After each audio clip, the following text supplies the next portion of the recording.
Hello and welcome to the Outcast. I'm your host HC. With me is, Wolf.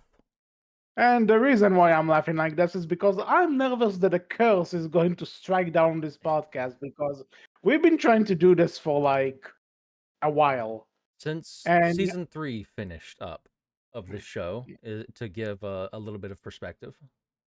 yeah, and now that we're finally doing this, we're like, hey, here's another stuff that's coming out and another stuff that's coming out. So apologies for season two not being discussed until much later, but let's at least get season one out Yeah, of the way. there'll So be a little bit of a gap, just a yeah. tiny bit. hmm But anyway, The Legend of Vox Machina. So this is definitely a show that I've heard about, but I never really knew what it was about. I just kind of heard the name. I heard a lot of people talk about it, but I never got the idea of what it actually is. Mhm. And so, Wolf, what was your introduction to it? Well, I am familiar. I haven't watched all of it. I've only watched like a tiny bit. I've seen more clips than anything. And that's mostly because I'm sorry, I don't have time or the eh, I definitely don't have time to sit down and watch a at minimum 4-hour YouTube video or something like that for Critical Role.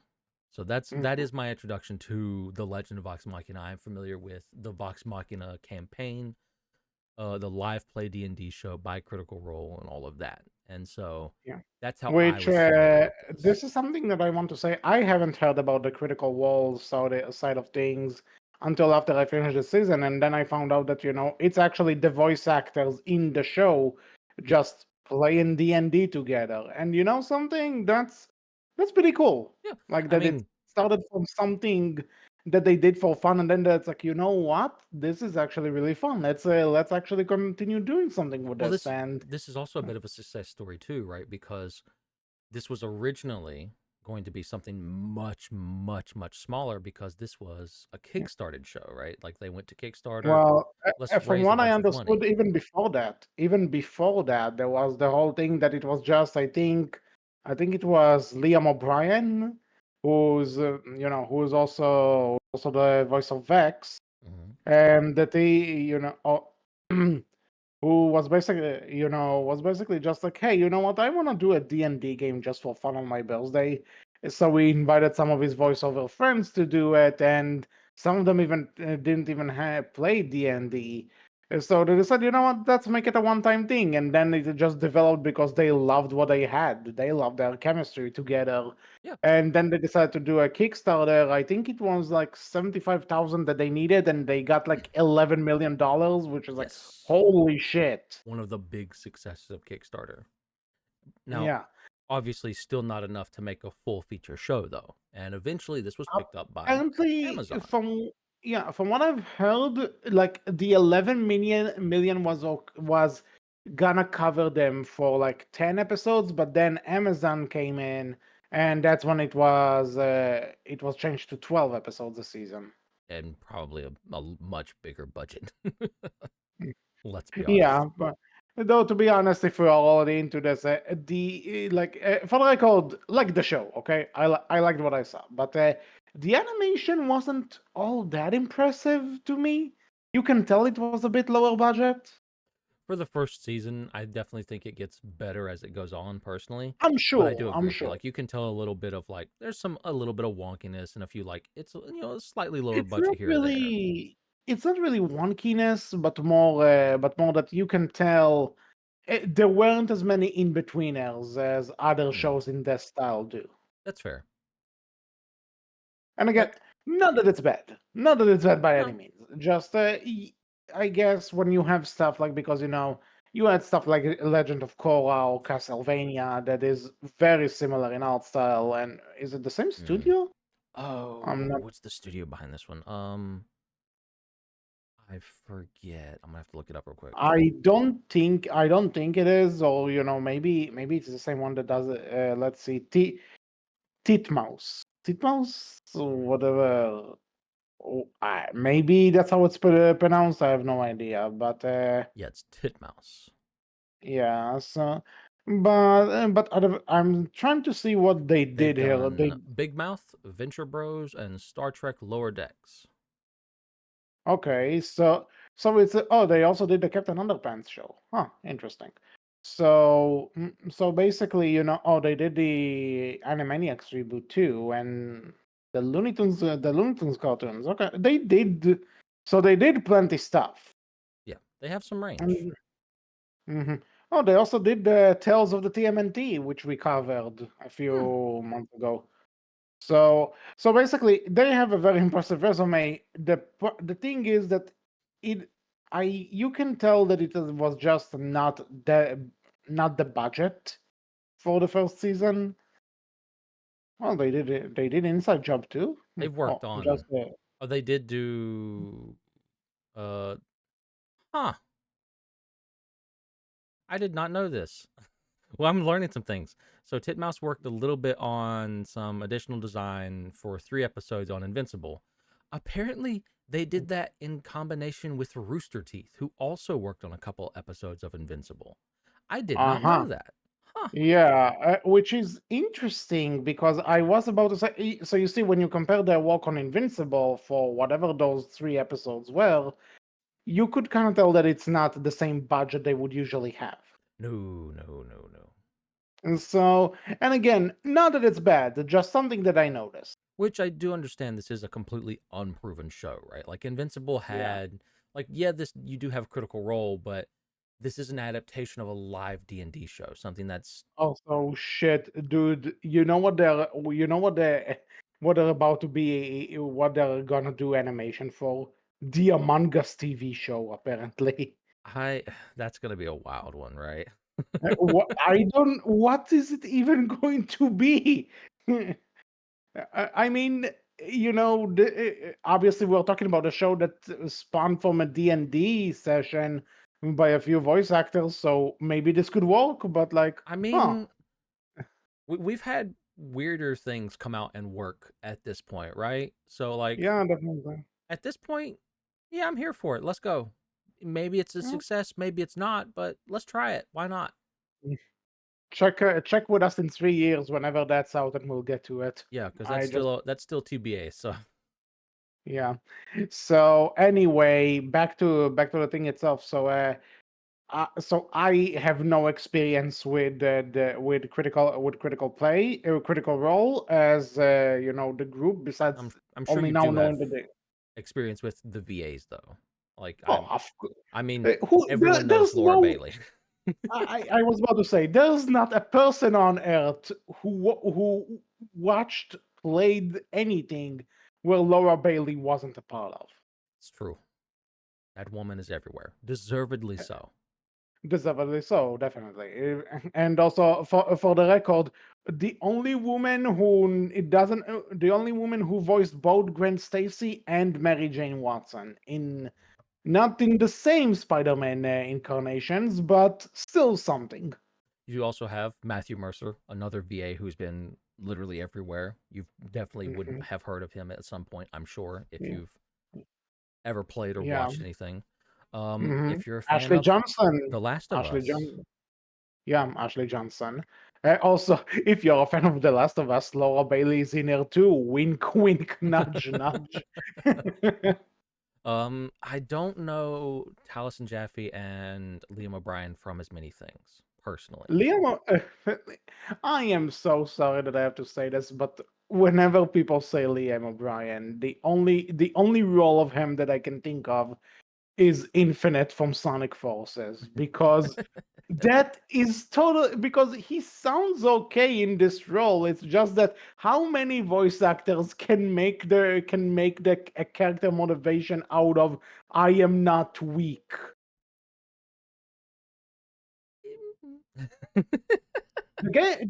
Infinite was such a cool villain idea. Why did they have to butch it up? Anyway, not talking about that. And speaking of Sonic the Hedgehog, Travis Willingham, who was Yes. Knuckles for a long time, and also Laura Bailey's husband. Yes. And Travis And Willingham has been in a bunch of other stuff. And Sam Riegel, again, someone who I don't know from as many things, but we do know him from one thing we have covered here. Rescue Objection! Riders. Objection! Wink, wink. Objection. He's also in that too, Also, he was Donatello in 2003's Ninja Turtles. but not as cool as his role in Rescue Riders. Let's be honest. Let's agree to disagree. If you know something, happy birthday, Ian! If you're listening to this, if he were here, he would probably be all over that. He would agree with me. Of course, he would, because you're But both numbnuts. but yeah, We like love you, Ian, but but no, a lot of star power here, and then again, you get guest stars who are also big when names and when I heard friends, Kelly right? Who's voice, I'm like, that's Kelly Who, isn't it? Holy shit, it is her. Mm-hmm. And I think wasn't Stephanie Beatrice in an episode or something? I think so, yes. I believe so. Do not quote me. I don't know all of the list of people who've appeared in this. It Yeah, is technically a lot.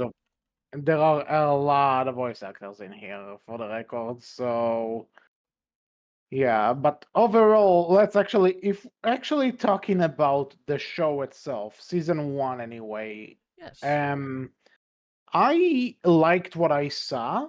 Mm-hmm. It's not perfect. I think there are some things I would maybe speed up a bit. But Mm-hmm. overall, I found myself surprised by how much I just got along with with these characters. Like I just enjoyed this, seeing them interact with each other. I Mm-hmm. enjoyed seeing them get into situations and seeing how they handle the scenarios that they find themselves in. There isn't a character I hated, Okay. and that goes a long way for me.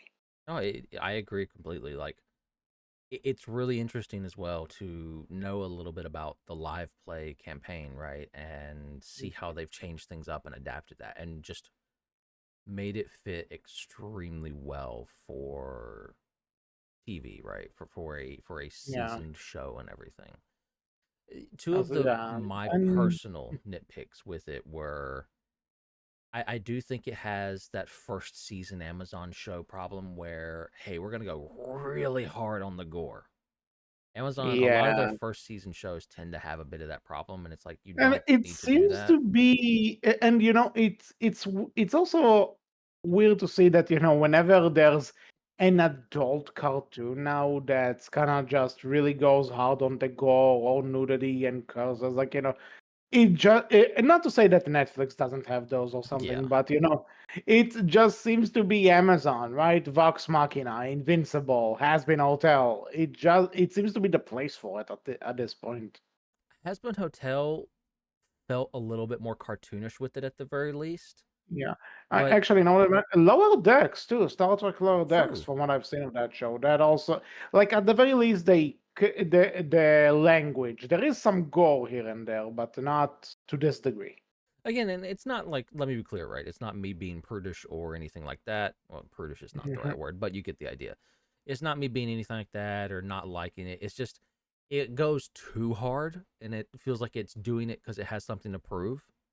And Yeah. I will say as well, it's something that I think they did better with in season two. It was used more sparingly and made it more meaningful, in my opinion, right? And I'll take your word for it whenever we but get that's to all I'll it. say for season two. But I will say the only other problem I had with season one is it relies a lot on good old fart joke, good old shit joke. Ha ha ha, they're funny. They've never been funny. Yeah, They've always there been is a bit of dangerous. that. There is a bit of that, you know. Oh, because just because we are a cartoon and we acknowledge that sex is something that exists, that automatically makes it funny. Do you need a throw up joke? Ha ha ha. We got those too. Mm, It's like, it's not funny. It's never been mm, funny. I'm sorry. mm. You're wrong. At the same time, though, it's I guess you know This this is was personal nitpick, right? Let me be clear. yeah this was, and also you know this was 2023, so it's like it's not that it's necessarily This was 2022, you know actually. 2022. Okay, my bad, No, you're fine. but the point is, you know, even you know for 2022, so like we actually.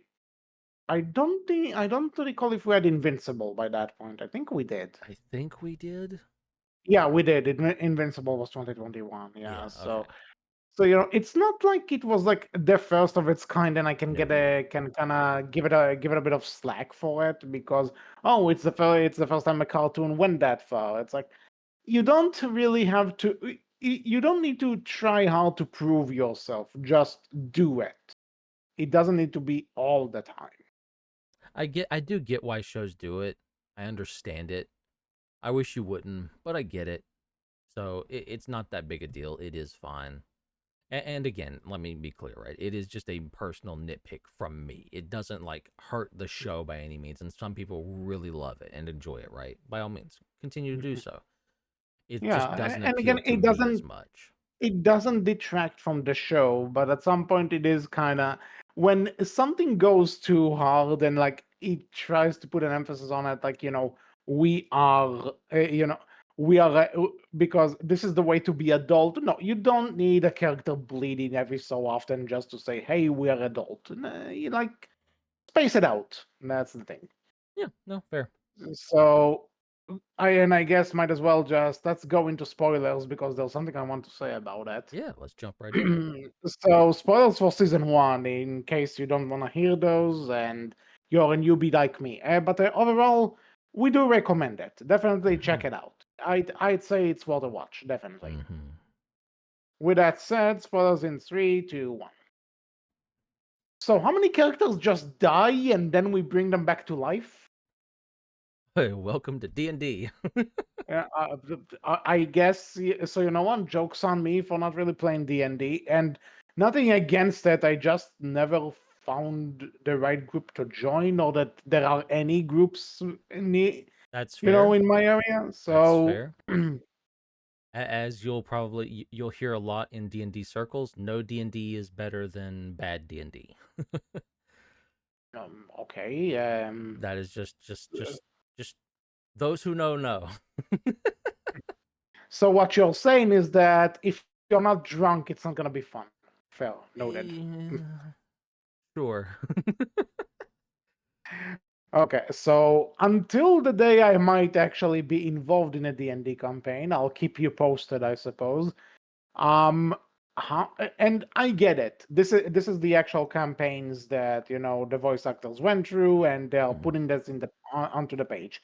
I get it. It's a really cool idea, but it's kind of like how you can just say something is based on a true story, but there are still stuff that might need to be tweaked a bit in order to work as a story. Yeah. And these characters just die a lot and then come back way too many times for me to be because you need to understand in a D&D game, okay, fair enough, you can revive characters. It's part of the game, right? And that's also how video games work to some degree.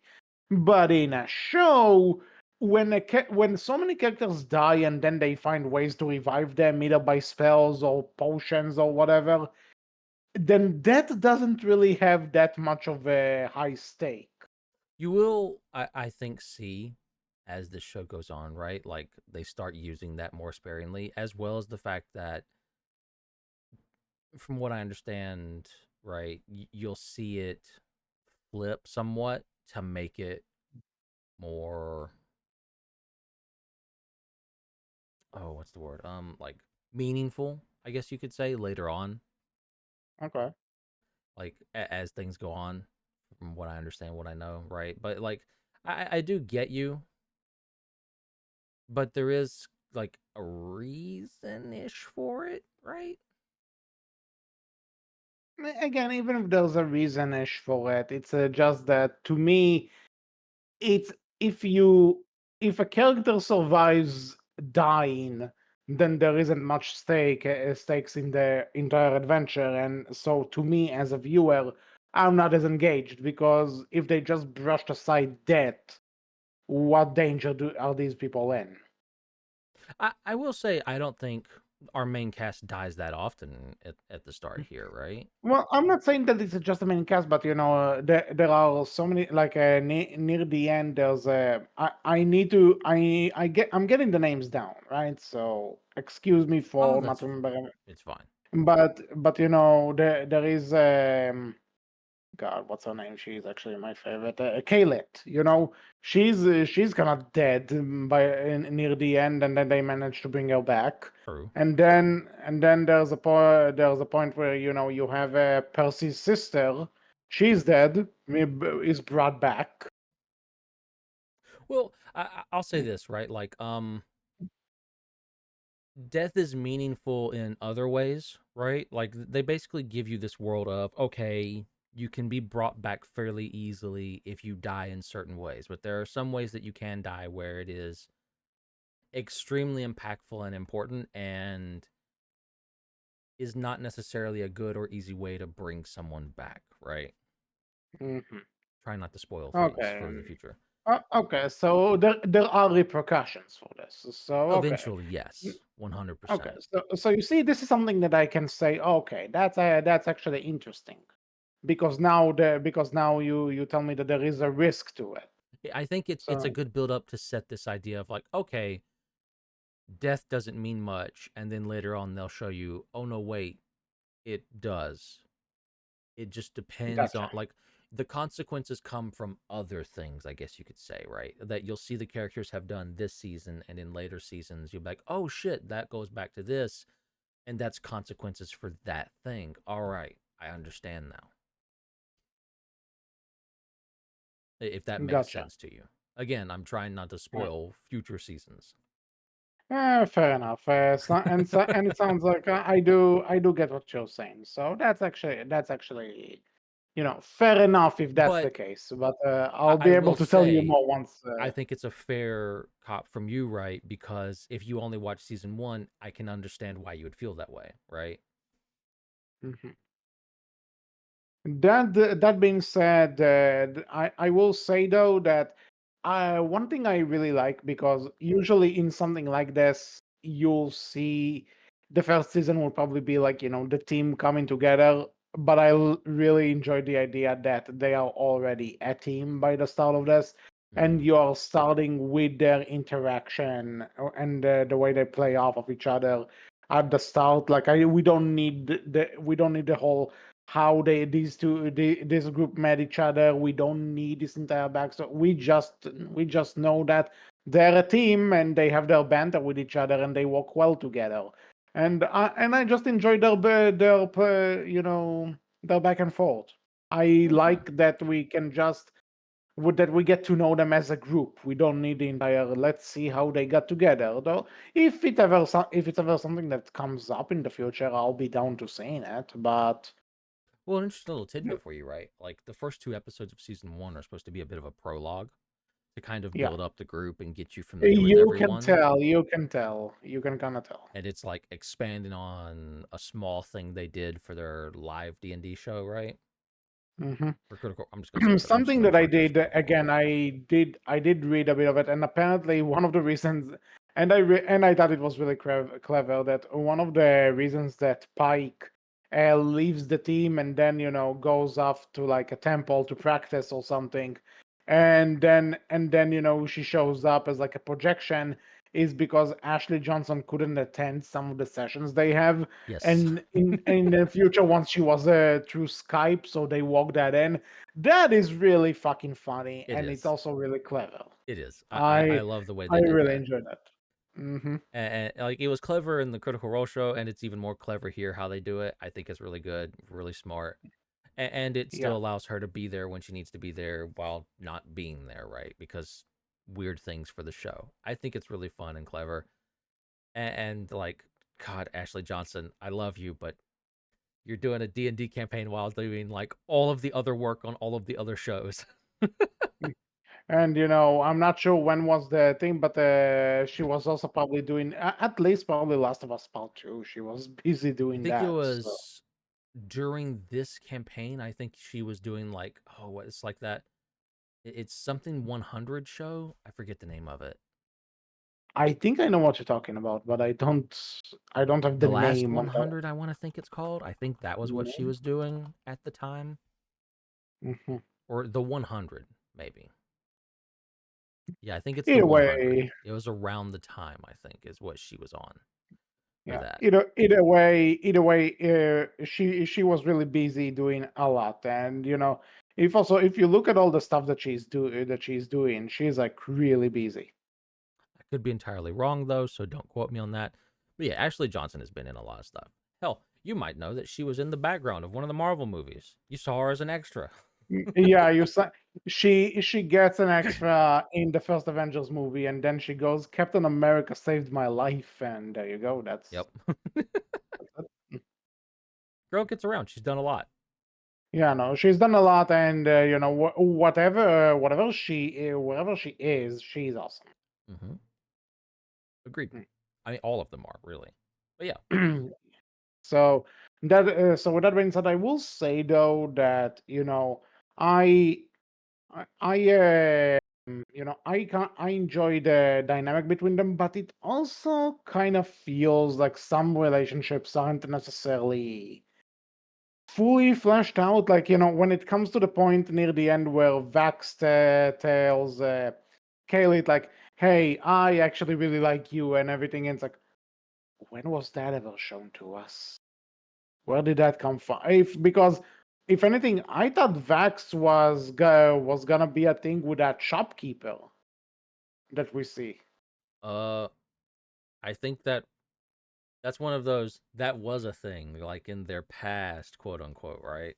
Yeah, so you see, you are implying that to me, not implying. It's like it's very much in your face, and then it's Yeah. like, hey, Kaylet, I actually really like you, and it's like, wait, when? When did that happen? It's definitely something I think you get more of next season, right? And this season Mm, definitely focuses really big on Percy and yeah, we'll get to Percy. We'll get to true, Percy, true. but I will say that I actually, speaking of it, I think Kaylet is kind of my favorite character at the You would not be moment. along. And it's interesting too, right? Because she is basically everyone's favorite character from Legend of Vox Machina, the TV show, right? She's everyone's favorite To be character. But it's honest, interesting to be because Critical Role, a lot of people did not like Keyleth. hmm, really, Yeah, a lot of people did not like her. But it's interesting because the character story hasn't changed any from Critical Role to the TV show, but I think it's just the medium and how it's told I makes guess people enjoy it a lot more. There's some because other reasons why people I disliked was gonna Keyleth make the and joke. Marisha, right? But I'm not going into all that. None of it really matters. Most of it's a lot of Oh, nonsense. It's oh, ever people being if I missed assholes. anything, then okay. If I missed anything with that, then I wouldn't know it. You So, didn't miss anything with that, let's be honest. It's mostly just a bunch of people being assholes, let's be honest. And aha. caring about things that's like, get over it sort of deal. I'm going to make a lot of people mad. I don't care. But I Okay. still think it's I interesting from a character perspective to see how the same character didn't quite work in one medium, but does in this one, right? I think that's Mhm. interesting, and I do love that. And I think it's deserved because it is a really fun character arc, right? That you continue to see throughout all three seasons, and it's amazing to see how that develops and changes. But it's really good in this one. Mhm. Okay. So yeah, but I was gonna make the joke though that I think Kaylet might be a lot of people's favorite, myself included, because Hmm. she is an introvert, and let's be honest, how many of us playing games like this are introverts to some degree? No, fair. Maybe it's just me projecting out, but No, I look, don't know. a lot I of people love related to her. it. I relate to it, and also there's just something about she's basically the combination that came to mind. She's basically a combination of Starfire from Teen Titans and the Avatar. Fair.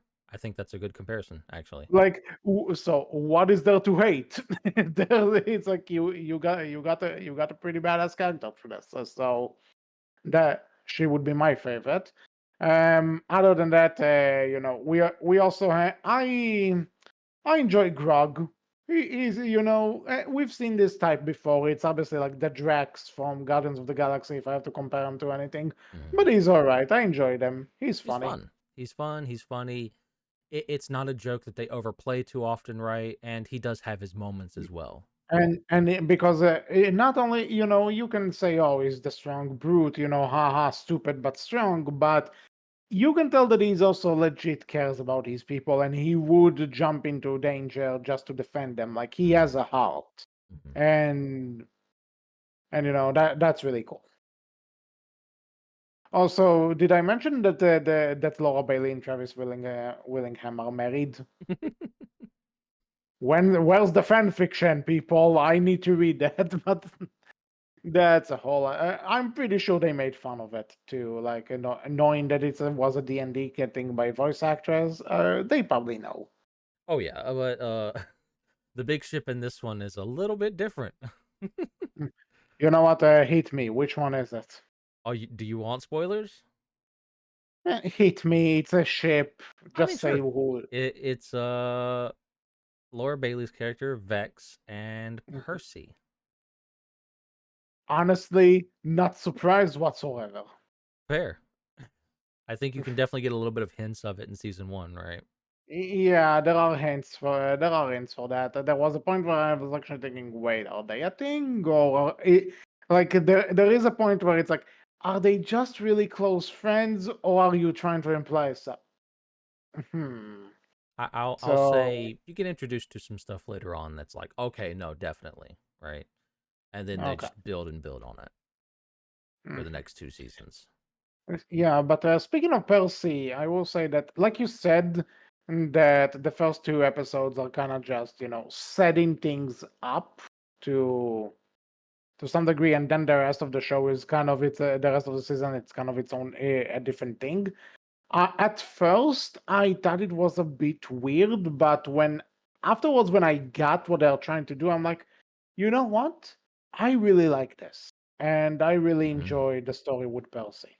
It's a good opener that leads into episode 3 where it's like, okay, now we're focusing on Percy and what are basically our villains for the next 9 episodes essentially, which is the Yeah, Briarwoods. because which is the reason. So I just want to clarify that the reason I'm like I wasn't really sure about this because we get these first two episodes where by the end they're like, "Hell, Vox Machina, the defenders of our new defenders," all that stuff, and then suddenly episode 3 comes along and it's like, oh, Percy shot a kid to basically kill the kid, and what happened here, we are going to send you to this on this mission to do this. And I'm like, so why not just why did we even need like the framing thing? You can just have them as your heroes, but maybe do it like the Suicide Squad, like put them on like some sort of watch that if they try to escape or do something against the kingdom, then they die or something like that. Hmm. And but then I realized as the season went along, and I realized that the other 9 episodes are essentially all a big plot essentially. Yeah, the first two episodes are just basically a glorified pilot to justify why Vox Machina is going on these adventures. So Hmm. suddenly it just kind of clicked to me, something that I saw as a problem, just like, I get it. That's clever. And it works. It works really well. Mhm. Agreed. And especially because I didn't really think much of Percy in the first two episodes, and then episode 3 comes along and it's like, oh boy, And then it this just guy's keeps going, and interesting. you're like, oh boy, this guy. Hmm. Yeah, no, I really enjoyed the Percy flight line, especially when you get the flashbacks and he actually has to kind of tell fight, because he's going through this Jekyll and Hyde thing, and whenever Mhm. I think what's the name, Briarwoods, is Yes, the that it? Briarwoods. Yeah, Briarwood. Yeah. And so when this thing takes over him, that's legit creepy. Like the aura around him and the mask and everything. That looks so freaking cool. Hmm. And also kind of a fucked up backstory that his own teacher betrayed his parents, and then he was basically that he fled essentially. He was just out on the run after losing his parents and thinking that he lost his sister, And then and then you decide, you know what, I am not going to stand for this. I am actually going to fight back. And that gun he created, really cool. and Hmm. and just seeing him kind of have to deal with that, it's kind of an interesting take on in a way, right? The Yeah. Briarwoods and whatever he's struggling with is kind of a way to handle the idea of it's an interesting way to deal with the idea of revenge and PTSD to some degree. Yeah. No, agreed. And trying to overcome that and your choices with that. Yeah, absolutely agreed. 100%. Also, it is my headcanon that Percy's character was inspired by Liam O'Brien's voice recordings for Sonic Forces. Boom! I will never not stop making fun of Infinite. Fair. Fair. It's kind of sad that only Sonic fans will know why I'm making this comparison, but you know what? I don't care. If you know, you know. Moving on. I talked plenty. What do you have to say? Oh man, there's so much to say, right? I think. Mhm. What did you think of Sam Riegel's character, Scanlan? He's fun.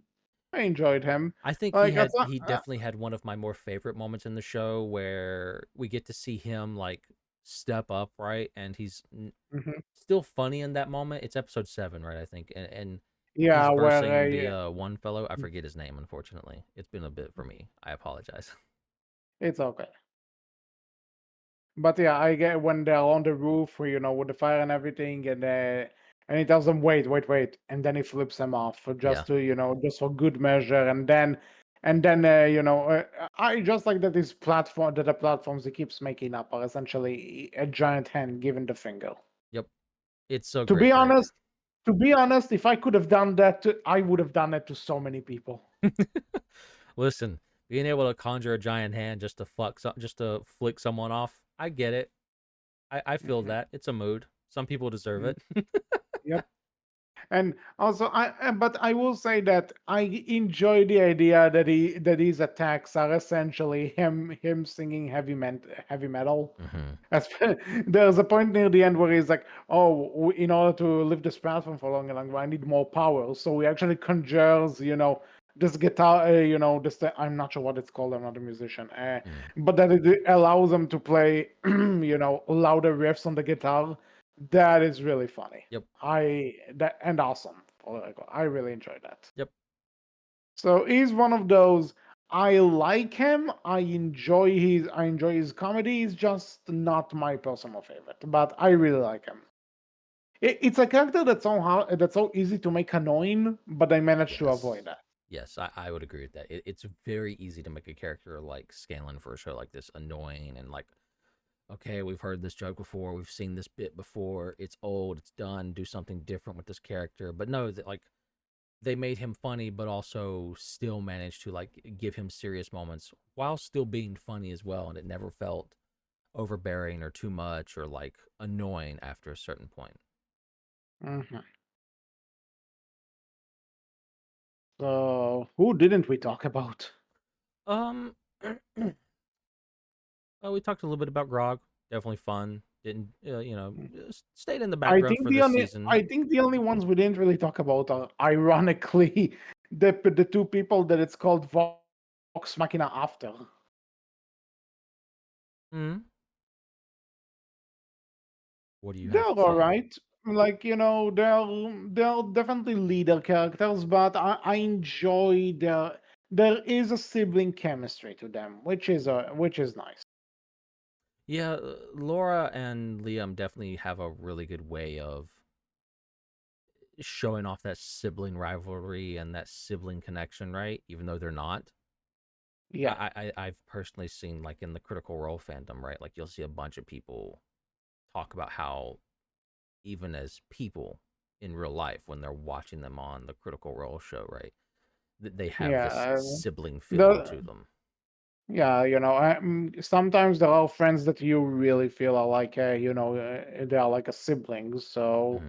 eh, and I feel it, it walks in execution as well. It's just that they are not as opposed to the other ones. they're not really as interesting to me. But not that they're bad, not by any means. They're really cool. I'll say It's their just focus definitely comes later. Like mhm, you definitely see a lot of the characters fall to the wayside here. You see a little bit for like Pike and a little bit for Scanlan, but the focus here is mostly on Percy and everyone else kind of reacting around that, which does make yeah. sense. The Briarwoods are their main villain and they are directly connected So to him. I did brought up Teen Titans earlier. Do they do the same thing that show did? That every season kind of gives more of a focus to a different team member? Hmm. I would say yes and no, I think is Okay. how I would feel because I would say, right, season one, you have this big focus on Percy because of the Briarwoods, and then season two, I would say it kind of splits a little bit where you have a bit of focus on like one or two characters, right? One character's a bit focused here, and then another character's a bit focused here. I would say Hmm. season two might split it up into like three characters, right, where you get focus Okay. on, and I'll Interesting. say like you get some focus on Grog and Pike because Pike's back more full time now, right? Because she can be Hmm. Yeah. for story reasons, and then you get more focus on the twins with Hmm. Percy and Keyleth having good moments in between all of that, right? And just building on Okay. them a little bit more slowly. I'd say Keyleth is the one Interesting. whose arc goes Um, through all three seasons. the reason I'm asking is because the one thing we kind of know about the Vex twins, I'll call them that, is that their mother was killed by a dragon, and suddenly the this season ends with dragons just suddenly showing up, and it's like, oh, okay, dragons, Yeah, cool. that'll be important later. Yeah, oh, I'm sure it would be. Let me get Hiccup on the line, but that's but okay, but overall, for the villains, I also I enjoyed the villains. And is it me? Or did they give you? Am I the only one who they give? They gave me a bit of Castlevania vibes. I mean, they I don't are know. one of them is a vampire, so Yeah, but not just the vampire thing, just them in the way they talk, the way they're designed, the way mm. they move, and also the kind of what they're trying to do essentially with with eventually like kind of sucking the life out of people and everything. That I don't know, kind of got Castlevania out of it. No, fair. Not that I it's a would bad agree. thing. I would fully agree, and definitely not a bad thing. I think it's a good thing even. Mm-hmm. If you're gonna pull Definitely. from It something, does, pull from Castlevania for a villain because yeah. Castlevania can do a good villain. I mean, it's Oh yeah. motherfucking Dracula. What do you expect, right? But Hmm. So yeah, that's so really enjoy that. Now for trying to think if there's anything else I really want to say. What's the name of Percy's sister again? Remind me. oh fuck. That of course she's the only one that's not fucking listed in the Yeah. cast Why is on the she not? Wikipedia Why page. is she not listed? I think Ashley Birch actually is the one who plays uh Percy's sister. I could be wrong on that. Where the fuck is it listed though? What is your name? I forget. Fuck. Yeah, Cassandra. Cassandra. Cassandra. Yes. Cassandra. Okay. There you go. Fuck. We got there. What? We're sorry. Eventually we did. So the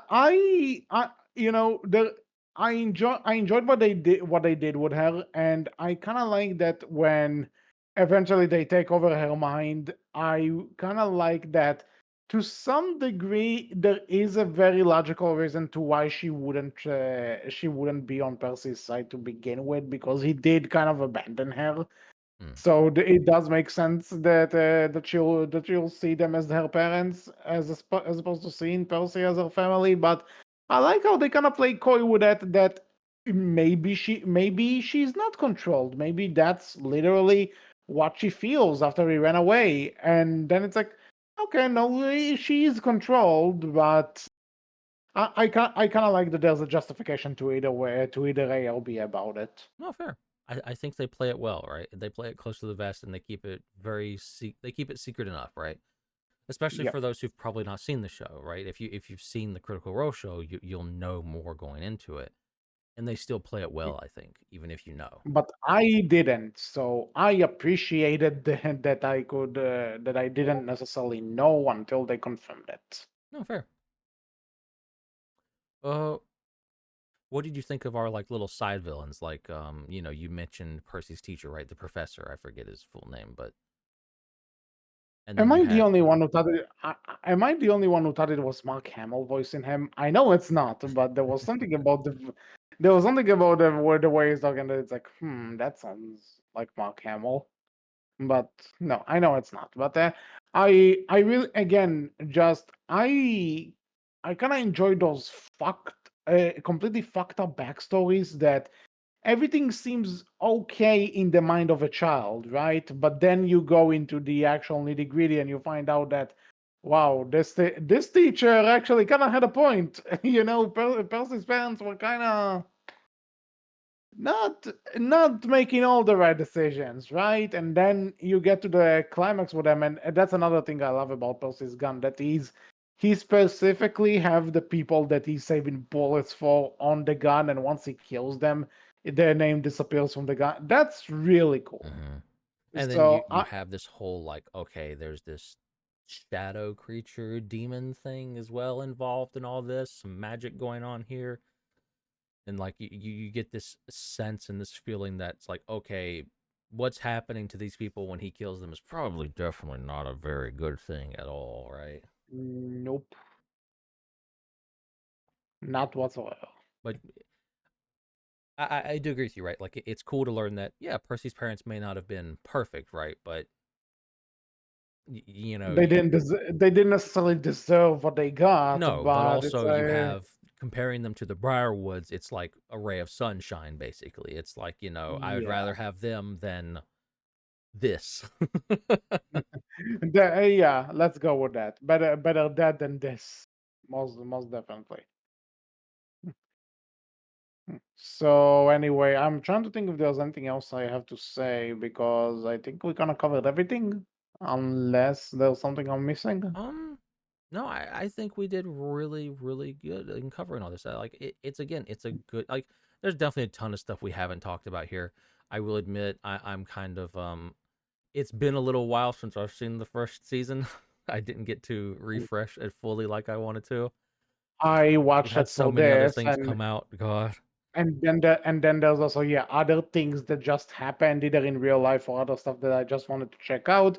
And also and we were we've supposed had to to do push it this one last back. week, and We were gonna have to do this one for uh, a while. I said the plan was to do this after season 3 ended, and it's like we were all set, we were ready to go, and then something else came up, and it's like, all right, we'll push it back. Oh, things have come out that we'd like to cover right as they end.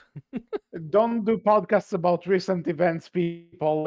Mm, It's not gonna end well. or do Mm, and just plan better than us. I don't know. Plan better. Yeah, we can definitely plan better when suddenly Netflix is like, "Hey, guess what? Your favorite show is coming back." Dope. Listen, Netflix and stealth Uh, releases. What are you gonna do? yeah. Grab them by the neck and go, "Don't! For the love of God, don't No, do but this." getting But back to okay, Vox Machina real for quick, Vox Machina, I am yeah. really glad this show got made, and I'm glad to Oh, see that it definitely. has succeeded. Right, I'm glad that an adaptation could have been made of something like this, and it succeeded and did well. That is I'll an enjoyable thing. I'll say this: going into this not knowing the story behind it, I just said, okay, you know what, this is a really cool show. We had other fantasy animated shows, but this is definitely fun, and I'm kind of excited to see where the show goes in the future. Now, when I after I read what exactly inspired it and how it came together, I am really glad not only that it was made but that it was kept to this level of quality because Mhm. this could have gone south really badly once a big corporation like Amazon signs on Hmm. it, right? Agreed. Yes. So I am just glad that we got something of quality that's fun and maintains the spirit of the original. Because from what I've understood, the voice actors actually got a lot of freedom, a lot of freedom Which, with this. yes. So I'm just happy that they got to do the show that they wanted to make, and Hmm. that Amazon actually allowed them to do it. So if anything, not only is it a really fun show to check out, I think it's a really important show. And not just that too. It succeeded with them doing that as well. That's like the Yeah. biggest thing ever because it hopefully inspires Amazon to say, okay, you guys can have more freedom. Everyone can have more freedom now because apparently that's a winning formula, right? Because Vox Machina didn't just get one season, it has three now. They're planning a fourth. And they also are planning a new show as well for their second D&D campaign. Mhm. The Mighty Nine, right? Like, and that's coming out. The Mighty Nine, I believe, is coming out. The first season for that is coming out next If year. if the Mighty Nine is going to have Yuri Lowenthal in it, I am going to fucking scream, and not in a It good might. way. It might. If you get the reference, you get the reference. That's all I'm gonna say. I mean, they might also know that reference. They might do that too, just because of the reference. For the record, the reference is the game Mighty Number Nine, Hmm. Let's where be Yuri honest. Like Lowenthal this voices is him. Matthew Mercer, Laura Bailey, all of them. They probably also, I'm sure, have realized that reference as well and might get Yuri Lowenthal to do it. Let's say it like this. I mentioned earlier that Laura Bailey is Mary Jane in the Spider-Man video games. Yuri Lowenthal is Spider-Man in those games. Hmm. There's there's a good chance that at some point they are aware of the controversy around it, and if not, then it's better than nothing. I don't know if Yuri Lowenthal's ever been on Critical Role. Someone will have to let me know in the Yeah. comments. I Like don't think so. for the record, if he was awesome, if he wasn't, I'm not saying that he needs to be. Just saying there are connections. No, fair. Indeed fair. But yeah, like you're saying, right? It is great that this show did well and succeeded while being able to have the freedom that they were able to have in making it. And I hope that Indeed. that has and continues to inspire more companies to give their creative people more freedom to do what they want to do. Not going to say it's always going to work out. We have had things like this in the past where it's failed miserably because they were given too much freedom, right? But Yeah. I think we've definitely come to a point where we tend to get too much studio or executive interference, right? And it has at times ruined shows in the opposite way, right? It's also made things terrible and bad and not been helpful because you can Yep. see this would have been so much better, or it just would have been able to shine that much more if it had more breathing room, right? I think some Hmm. people would say Arcane is a good example, right? Arcane season 2, if it had had potentially a little bit less executive interference and more time to breathe and had more episodes, even if it is expensive, Arcane season 2 might have been probably the best thing ever made, right? Could be. Yeah, like there's definitely an argument to be made Avatar and Legend of regarding. Korra are also like perfect examples, especially Legend of Korra. Yeah. Uh, Like Legend of we'll Korra need to get still turned out good, but but it could have been better. mm, Like you can tell exactly where the meddling harmed the show. and Avatar: The Last Airbender, was they had to fight a lot from what I understood to get some things done and to make it happen, right? And Hmm. that shouldn't be the case. And even in spite of that, they made an amazing show, and that just it shouldn't Oh be the yeah. case. If you Hmm. see something is doing so well and succeeding, like take an example from this. Don't fight it. Let it do its thing. I guarantee Let them you, do it'll it. continue to make you money more than well enough. Amen. Let people do their thing, and like sometimes you do need some sort of like reeling back. I understand that, but if a person comes to you and says, "Let me just do my thing," sometimes you're just gonna let them do their thing. Good management knows when to step in and knows when to pull back and say, "You do you." And Exactly. I think that's what we're missing out on a lot of the times is good management being able to recognize those moments. And if we could do that, I think you'd see a lot more stuff getting made creatively that is so much better or is Hmm. able to shine more than what it ever could have before. And we need that. Agreed. And I'm at least glad this one got the chance to. Agreed. Definitely. So, anything else to say? Go watch The Legend of Vox Machina if you haven't already somehow. Yep. And we will cover the other seasons eventually. Just Listen, we'll see when I think you're gonna love it and enjoy it I even am more than you sure that already I do. will. And if anything, like consider me a fan. I am looking forward to those. But sadly, there are other stuff that we're gonna talk about first before we get to it. Cough, But cough. well, Dragon Prince got stealth released. Cough, cough. yes. Season 7. Cough, cough. Well, with this tease for what next week is going to be, that's all for this episode of the Outcast. We hope you enjoyed it. What are your thoughts about The Legend of Vox Machina Season 1? You can tell us all about it in the comment section below, on our Twitter, which is Berkcast with a capital B, capital C, and on our Tumblr, which is Berkcast Team. So until next time, I was HC.